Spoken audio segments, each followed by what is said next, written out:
It was in the heart of America, where shadows stretched long and the city's heartbeat echoed the rhythm of its working class. Where dreams could wither and die alongside the dying industries. This was the story of one such girl.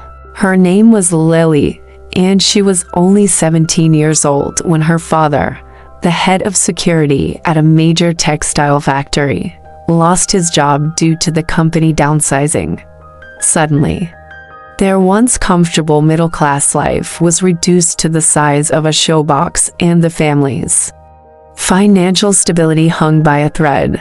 With no other option, Lily had to drop out of school and start working long shifts in that same textile factory her dad used to work at, surrounded by old creaking machines. Long gone glory days. The air was thick with dust, and the low rumble of machinery never ceased. Day after day, she maneuvered through towering looms, their rhythmic clatter a constant drone in her ears. Each shift began with a grimy handshake and ended with aching joints and lungs that burned with cotton dust. But through it all, there was a glimmer of hope. In the brief moments between restocking bolts and threading looms, she found solace in a small battered notebook, jotting down inspirational quotes that promised a way out. It didn't matter if she was just another face in the crowd. She would carve out her own path and make something of herself. She promised herself that she would break free from the monotonous hum of the factory and chase a different tune. One night, as she lay in bed coughing from the day's dust, exhaustion pulling her down, she looked at her notebook filled with motivational quotes. In that moment, she realized the words were more than just ink on paper. They were the blueprints of her soul, guiding her towards a future that was all too elusive. As weeks turned into months, Lily noticed the change in her arms, how they looked stronger from lifting those heavy rolls of fabric. Then one evening, as she sat on a milk carton outside the factory, sharing a cigarette with a colleague, he mentioned weight training. The idea struck her like a bolt of lightning. She went home that night, took a shower, put on clean clothes, then left for a local gym, still in her factory clothes, carrying her battered notebook under her arm.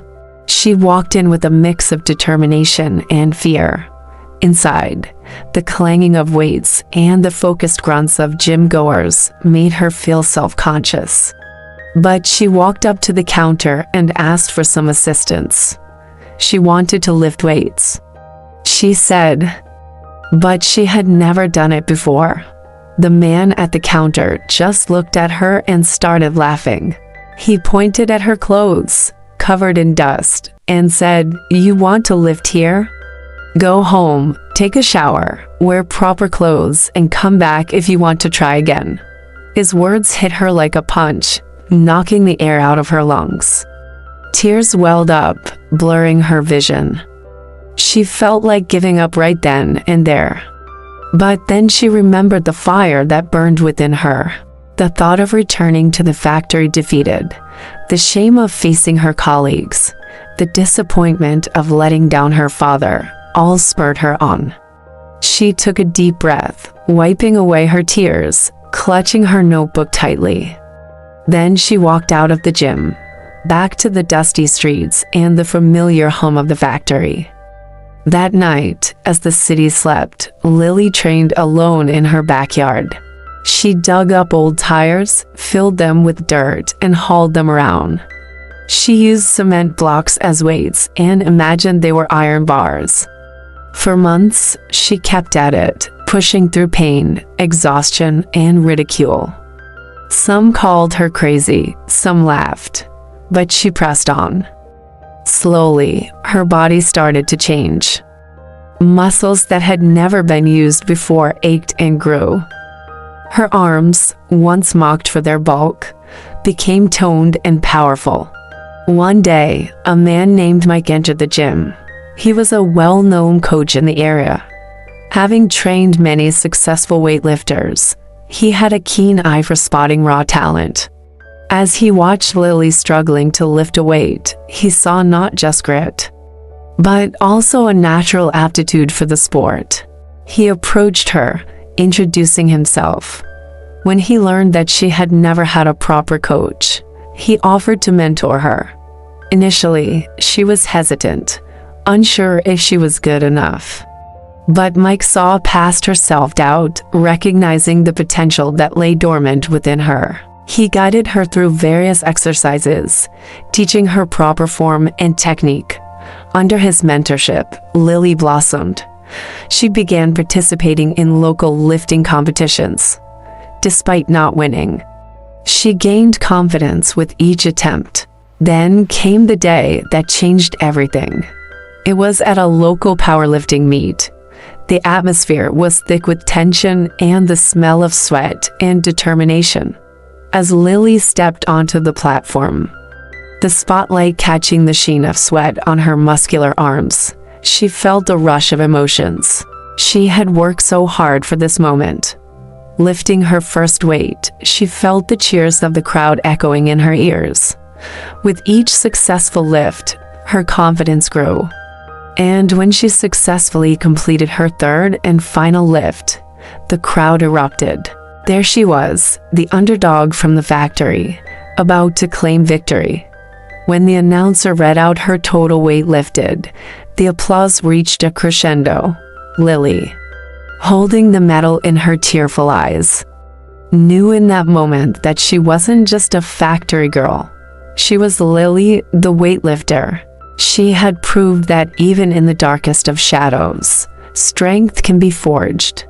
Over the next few years, Lily went on to win several more competitions. Her story became a beacon of hope for many young women. Finally, after 2 years of working at the factory, Lily was ready to move on. Her dream was no longer a distant flicker. It was a roaring flame. Resigning from the factory with a mix of relief and gratitude, she walked out its gates for the last time. Mike, her coach, helped her get a job as a gym trainer. Soon, she was standing in the very gym where she had been laughed out of, now teaching young girls how to lift weights. Her classes were packed, her energy and determination infectious. One evening, as the sun dipped below the horizon, casting long shadows across the gym floor, Lily looked at the girls she was training. Their faces were flushed, their bodies glistening with sweat, their eyes shining with newfound strength. In that moment, she knew she had found her calling. Teaching these girls wasn't just a job, it was a mission. She wanted to instill in them the values of resilience and strength that had been hammered into her by the anvil of hardship. She leaned forward, her voice echoing with the conviction that comes from experience. Strength, she said, is not built in comfort. It is forged in struggle. It is found in the sweat, the pain and the grit. It's in the times when you think you can't go on. But you do. That's where strength is made. As she looked at the eager faces of her young students, Lily felt a surge of pride. These girls, like her, were discovering the strength that lay dormant within them. They were learning that they could lift more than weights. They were becoming stronger individuals, ready to face the world head-on. And it all began with one girl and her battered notebook filled with inspirational quotes, a testament to the indomitable spirit that resides in all of us, waiting for the right moment to rise and